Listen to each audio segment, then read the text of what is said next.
Some children will they will appear to look, but they are not looking. They might be looking at you. No, you are not the focus of attention. The attention should be on the visual schedule you are trying to walk the child through.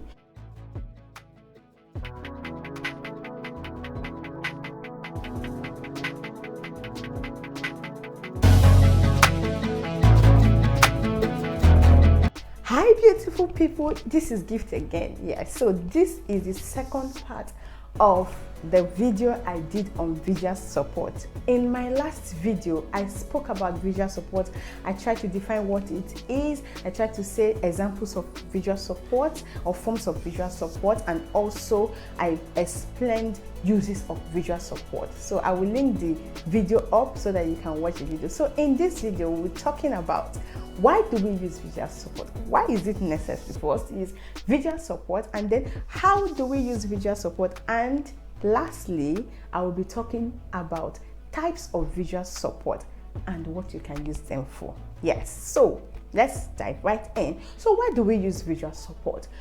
Children with autism, they struggle knowing what comes next, okay? They struggle knowing what comes next, knowing what to expect, okay? So visual support helps them with sense of predictability, right? Okay, so it helps to organize their day, organize them, okay?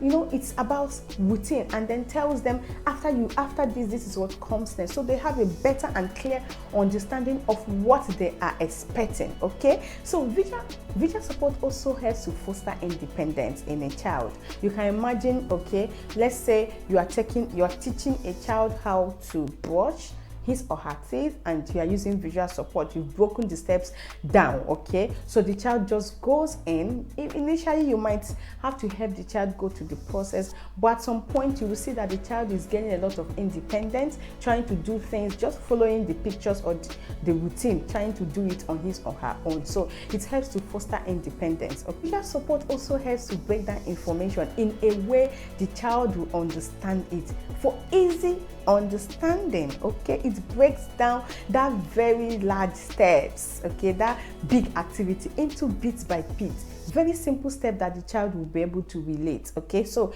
it does that. That's another good use of visual support, okay? So having said that, I will be taking us on how to use visual support. First thing is for you to place the visual support you are using to the child's eye level. Please, a child of this height, you don't expect the child to use a visual support that you place high, very high up there. No, please place it where the child eye level is, where the child will be able to reach. You know, remember, we're trying to work on independence also, right? So you need the child to be able to access it, you know, work with it, you know, do all those things on his own or with minimal support. So please place it on the child's eye level, okay? And also, when you are beginning to use it, or at the initial stage, at the initial stage that requires prompt, make sure you go behind the child, okay? So you don't stay in front of, just go behind the child and then give the hand over hand prompt, okay? Say you want the child to take out the schedule, so you go behind the child and then you can use the child's hand or place your hand on the child's hand and then take out the schedule. This is when you are trying to teach how to use the visual support. All right, so another thing is for you to ensure that the child is looking at that visual schedule you are working on or what you are using, okay? Make sure the child is looking at it.